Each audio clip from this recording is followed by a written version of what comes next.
Hey, it's Caden. Here's 10 things I hate about my Saab 900. The most glaring and obvious one for me is this car's lack of cup holders. You know, there's nothing on the dash for a cup holder. There is a single cup holder in the middle underneath this small flip up, which does work very effectively as a cup holder, but that's the only one in the car. Of course, on the glove box, there are two indentations that are cup holders, but they won't hold anything while you're driving. And also, they get in the way of the passenger legroom. So really, you have one good cup holder in this car. Thankfully, one of the options you have is to 3D print this cup holder, which my friend 3D printed for me, which latches on to your vent.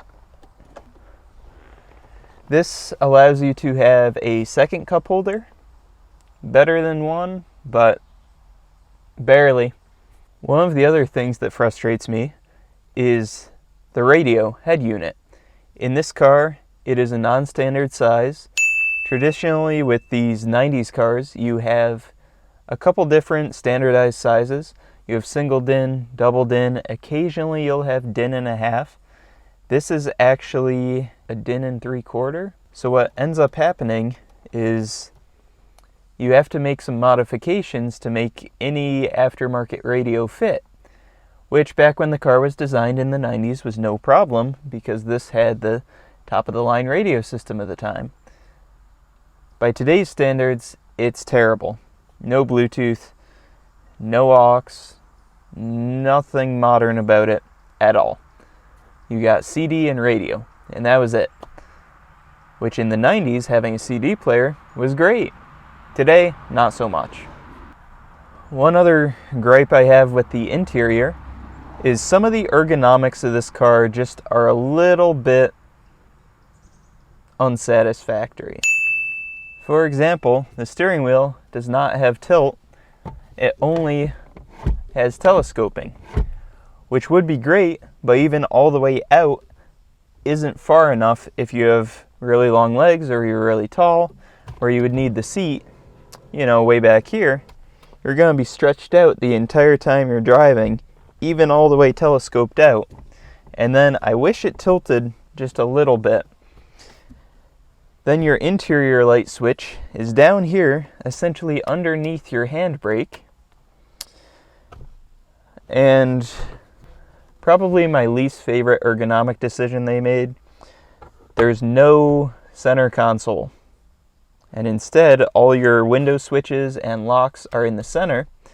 So if you and your passenger both go for the window at the same time, hope you like holding hands. One other thing rather specific to my vehicle is the headliner is sagging. This is a really common thing when cars get to this age. However, it's still really frustrating and it's something that I need to fix.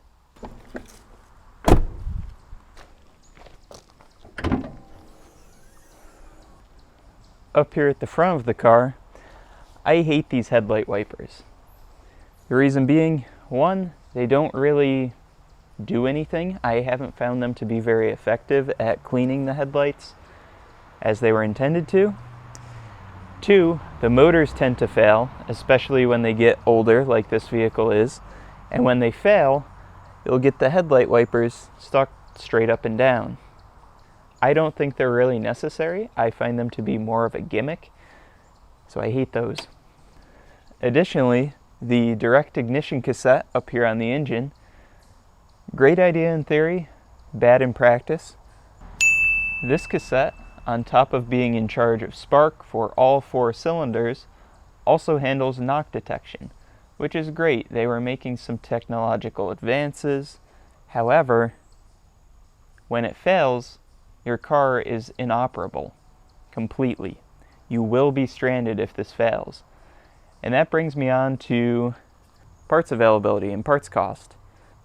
Now, this is kind of a mixed bag, and a typical objection to Saabs is, oh, you won't be able to find parts anymore.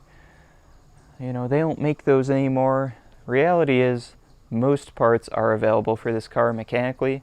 There's a lot of GM parts on this car, and a lot are still made. However, there are a select few parts that just a lot harder to get. Body parts aren't really made as much anymore, so you're going to have to get them off of a parts car, donor car, someone parting out a car. Second, the ignition cassettes. These, especially the T5, are extremely expensive brand new. They are hard to find secondhand, and the third-party ignition cassettes are known to fail early. So parts availability, it's a mixed bag, and I hate it. One final thing that I really hate up front here is the cable clutch. I've owned the NG900, this car, which has the cable clutch. I've also owned the original generation 9.3, which has a hydraulic clutch with the same transmission, same engine as this.